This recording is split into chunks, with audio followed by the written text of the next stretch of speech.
All right, we are live from the balcony, the Liquor Lab, the Breakdown, Liquor Labs, the Breakdown, episode 6, coming to you from sunny St. Pete. A lot of things going on in the marketing world. Please like, subscribe again. Like, subscribe, share, do whatever it takes. Please, everything helps. We need all the help we could get. Thanks for joining me on this live episode 6. Hopefully we get some viewers this time. Who knows? Is the mic on? Looks like it's functioning this time. Actually, this is my second episode 6, so kind of frustrating. I did one yesterday. The mic wasn't working, and that's because I just did a spontaneous live. Yeah, sucked because I had a lot to talk about. But that wouldn't have brought you the content that I'm about to bring you. So let's jump right into it. Everybody has a show, including myself, and I ain't hating, but a lot of these media shows, and you see, athletes getting on there, rappers getting on there, influencers getting on YouTube and streams and things like that. And they're just, they they were grinding in the beginning. They had hard hitting topics, great great banter back and forth. If there was two people, great guests, just intriguing conversations. I feel that a lot of that has fallen off once they get that big distro deal or go to another platform where they're paid like $100 million to produce so many episodes. And I'm a huge fan of It Is What It Is with Mase and Cam, and I just feel lately it's not where it used to be. I don't want to hear Michael Irving 3 times a week or 2 times a week talk NBA or I get it. It's great to have him on when the Cowboys are on because it's great material and people tune in. But I don't need to hear Michael Irving 3 times or 2 times a week just talk and talk and talk. It's the same it's the same stuff over and over and over and over. It's getting very, very annoying. And then that leads me to this that really, really was crazy. And just for some context, we are literally 11 or 12 games into the NBA season. 11. And listen, it is what it is. I'm repping my Dipset. I'm Dipset all day, every day. Those who know me know me. I will, as the Dipset ambassador here in the Tampa Bay area, I wear my hats out, sweatshirts, t-shirts, Dipset all day, every day. Holla at your boy. That's out of the way now. But we're literally 11 games in to the NBA season. 11 games. I'm just going to go right to the clip. I mean, I don't know how else to. I'm looking over here because this is where I control everything, but I don't know how else to put this. I really hope that you hear this. There it is. Hopefully you get audio on this. Pull it up. And let's see how it sounds.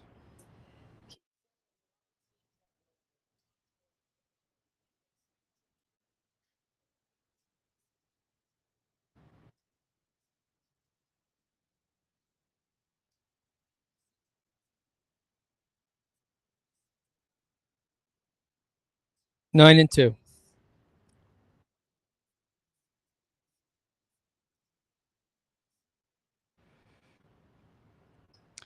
Okay, so they're gonna talk about how they felt about. Let's pull it back. So they're gonna talk about how they felt about this game. They're 9 and 2 now. Let me cue it up. See if I could get something else here.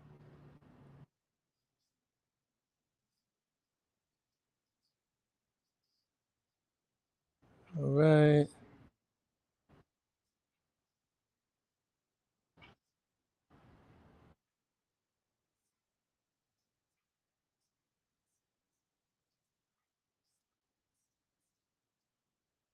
Okay, here we go.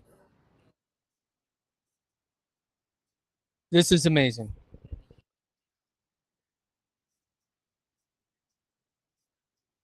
Pistons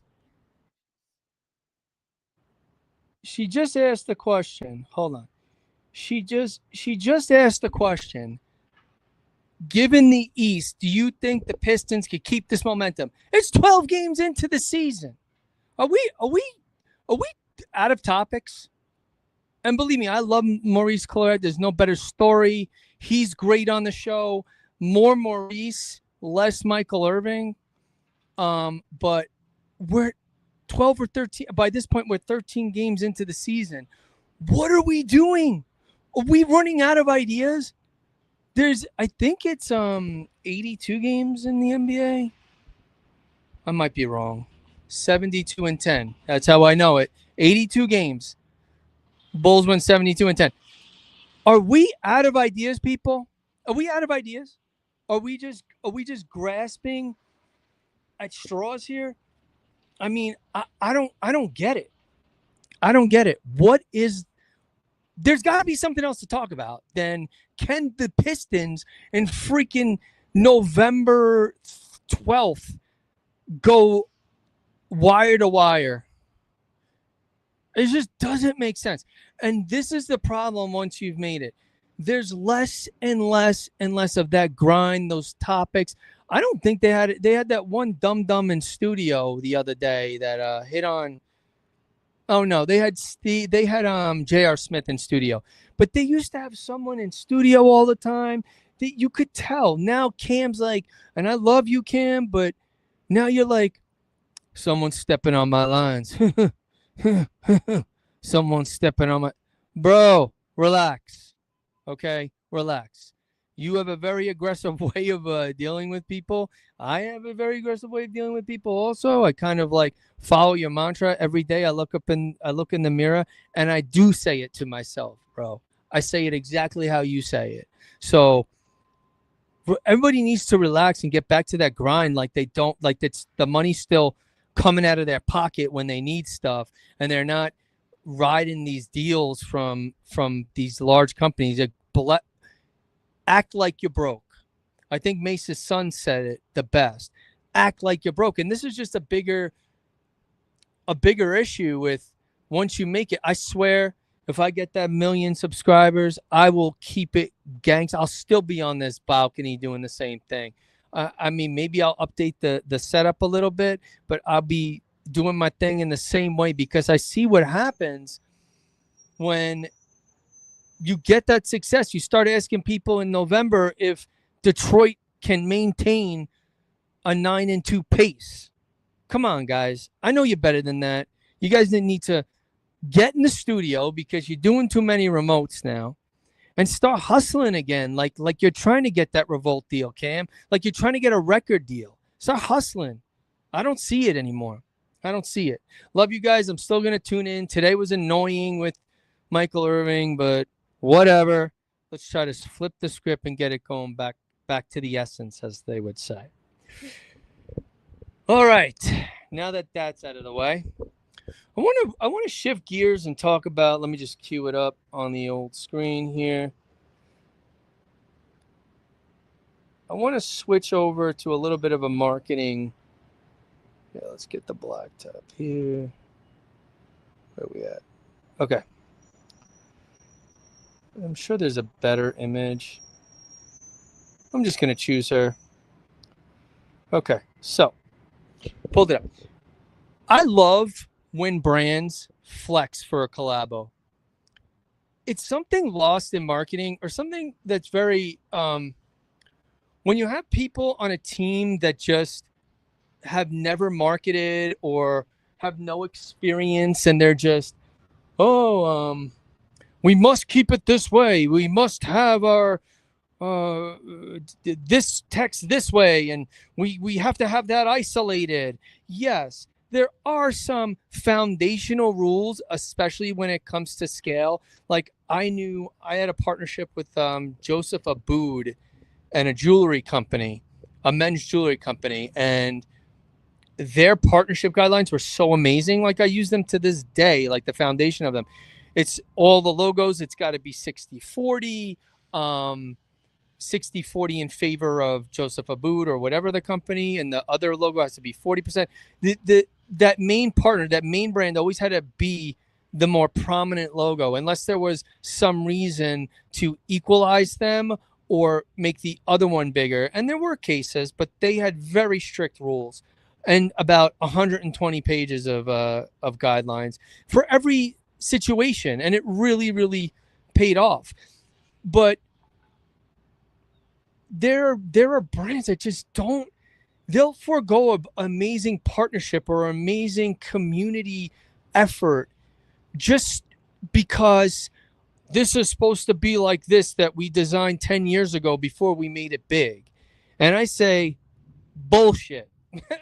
You need to be flexible. You need to read the room. As a marketer, you need to read the room.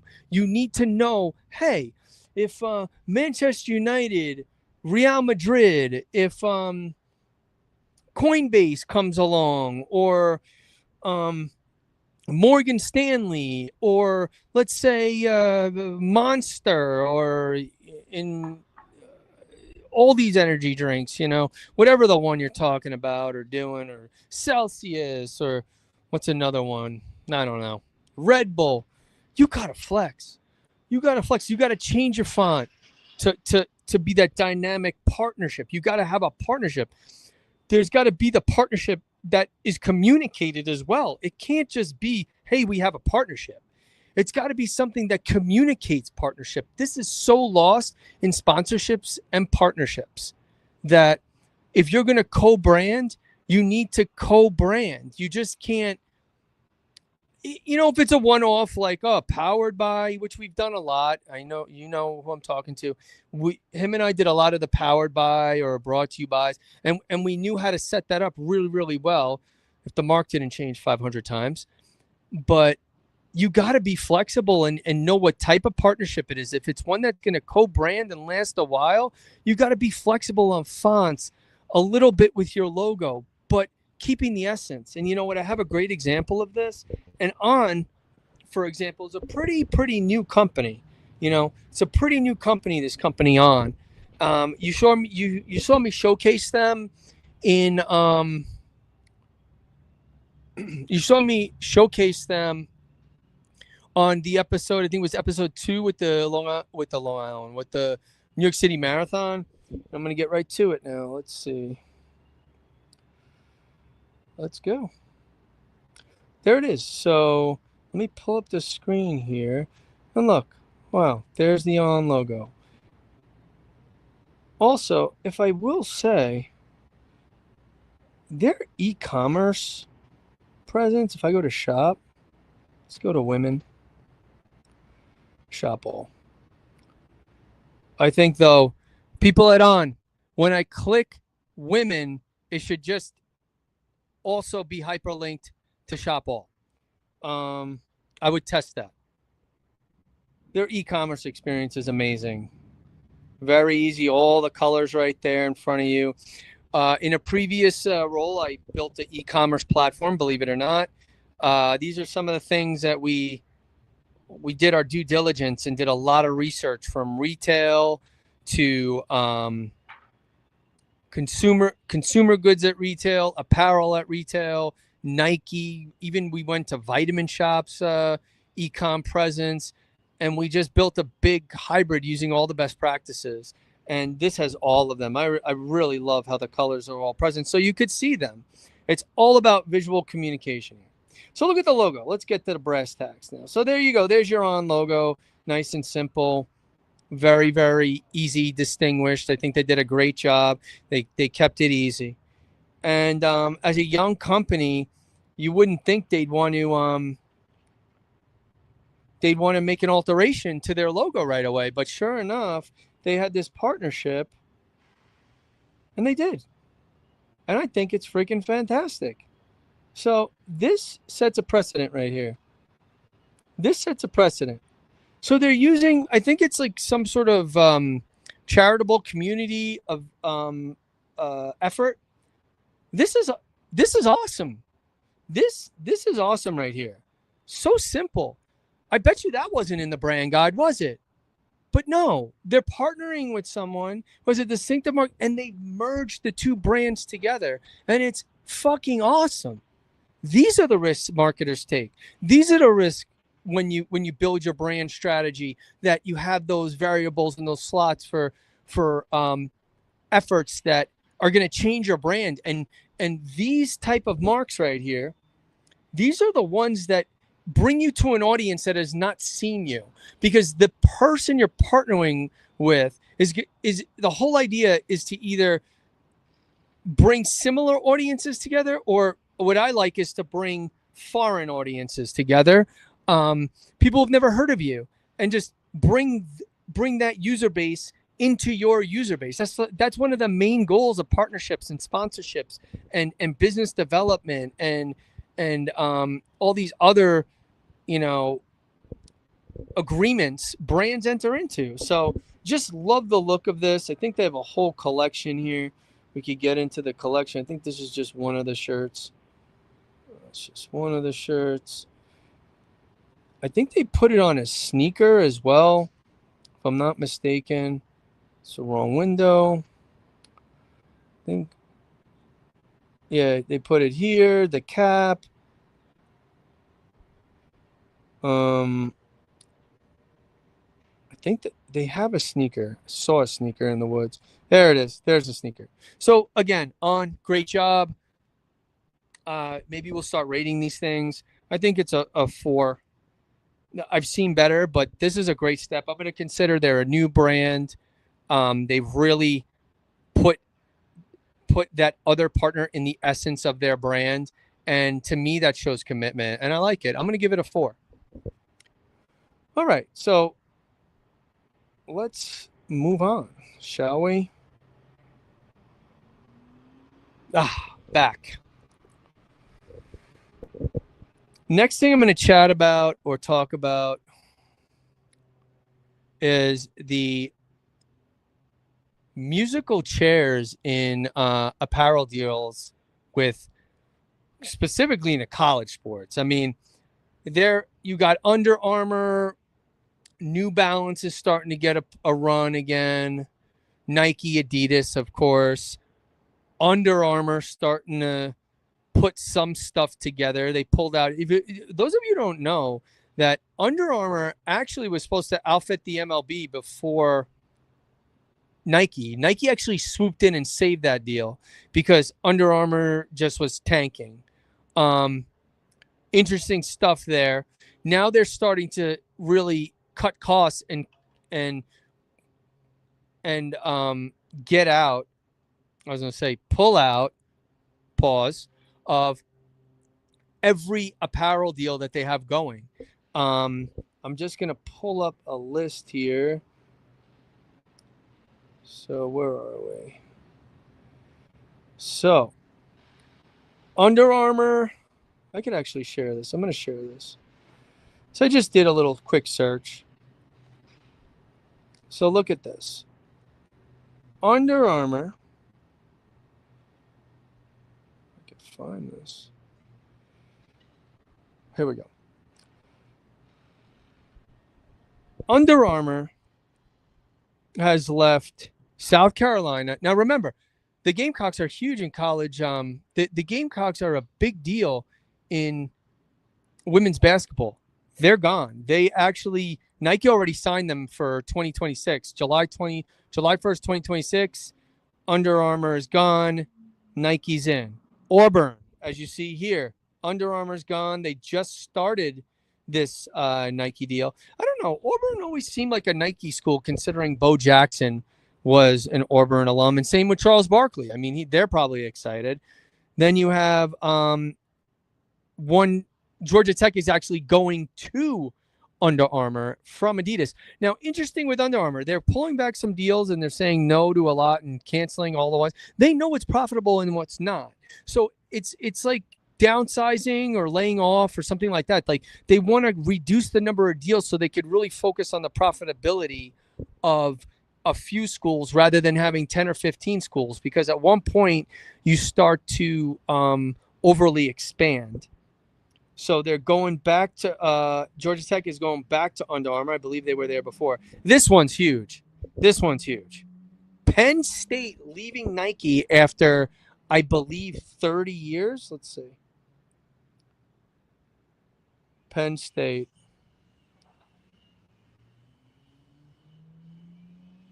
Yeah, Penn State signed with Nike in 20 something years, right? Yeah. So it is finalized though. This article is older, but yeah, Penn State signed on with Nike in 1993. They're moving to Adidas. I see Penn State as one of these Michigan deals. You know, Michigan was Nike forever, went to Adidas, then went back to Nike and Jordan. I think that's going to happen with Penn State. Another one I see this happening to is Miami. Miami's been a top Adidas school for a while. I think in order to push them over the top, they're going to go to Nike. There's always a great comeback story, and I think Michigan and Nike have it, and I think Penn State's going to have it. And then there's another one here that I didn't fail to mention, but Tennessee. I interned with someone from Tennessee when I interned at the Madison Square Garden corporate. He told me, and this is when everyone was like starting to put the logos on stuff, all the colleges. He told me Tennessee was so desperate for Nike, they couldn't wait. I think the deal was 2-3 years away at that point. What is it? 2020. Yeah. So yeah, they are going to back to Adidas. And you know, this is how it goes. It's a big musical chairs. You used to sign a deal and it used to be like in perpetuity. Like it'll shake the earth if Duke or North Carolina ever left Nike or Jordan. That would shake the earth. I don't know if that's ever going to happen. And then pretty much University of Hawaii is changing. But here's a kicker, right? Here's a kicker. Let's go there. Let's go back. Did you know that Fanatics, all my marketers out there, sports marketers, of course you guys know this. You know Fanatics makes the official on ice NHL apparel? I don't know, man. I don't know. Maybe the logo needs to change. I just don't think it has too much like brand equity because to me, and I've been Jesus, the 90s, I got the Sports Business Journal. The Sports Business Journal was $200 a week or something. It was expensive. It's like $100 a week for that magazine, but it gave you all the stats when it wasn't available online. It gave you everything. What was I just saying? So yeah, they need a revitalization, some sort of new mark, some sort of new logo, some brand equity, because to me Fanatics is always the cheaper alternative. And when I look at an NHL jersey, I don't want that feeling to me. And going back for all that time, I don't want to see something and think like cheap, you know. So the Fanatics deal is just launched this year, and we'll see how that goes, right? We'll see how that actually goes. So there's a lot going on there. Big news. Big news. If I pull it up, I don't know if any of you know this. I'm sure you do. Is that Germany is switching to Nike after the World Cup. Big deal in soccer. Big deal. Also, another change has been Puma switched to Puma. Portugal switched to Puma after being with Nike for 20 something years. But Nike had a big farewell video on social. You could look it up on the Portugal Instagram.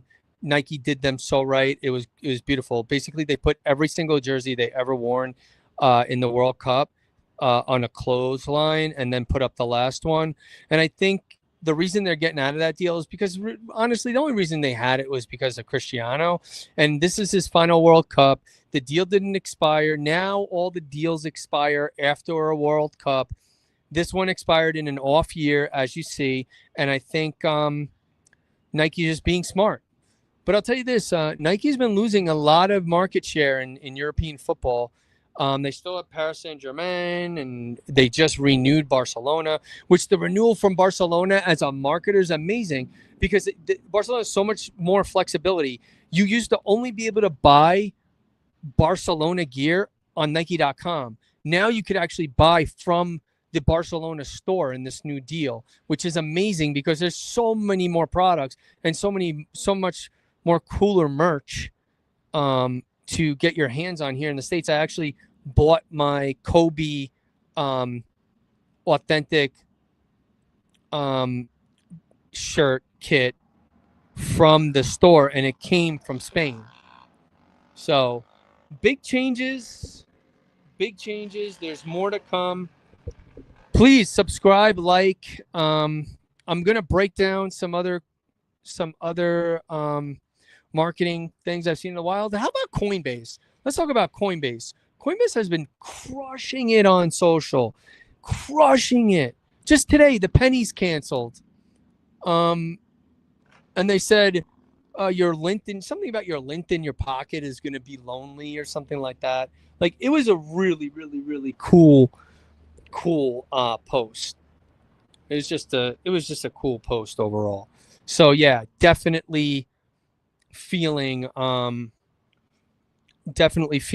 Coinbase's social and just all their content is just, I would love to be in the room where that content's being developed and strategized. I mean, I fit into that room pretty nicely, as everybody knows, because they want to take risks, you know?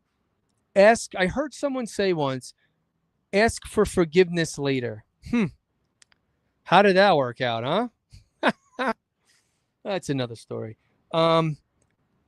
Coinbase doing some great things. Let's talk about AC Milan and the Rossignol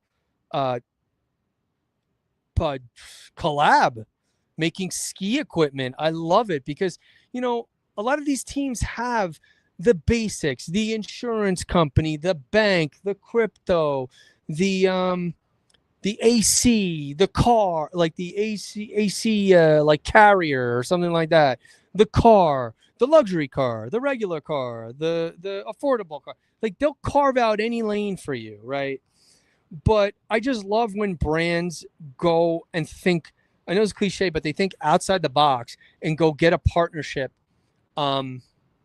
with something that's not really expected. I mean, you see Audi, Volkswagen, Spotify was a cool one too with Barcelona and them naming the stadium. It's become natural now, but for a platform to get that involved and then have the variability to promote artists is really, really cool. And I think it's something that is people are looking at all their collabs differently right now because they want versatility. They don't want to be stuck.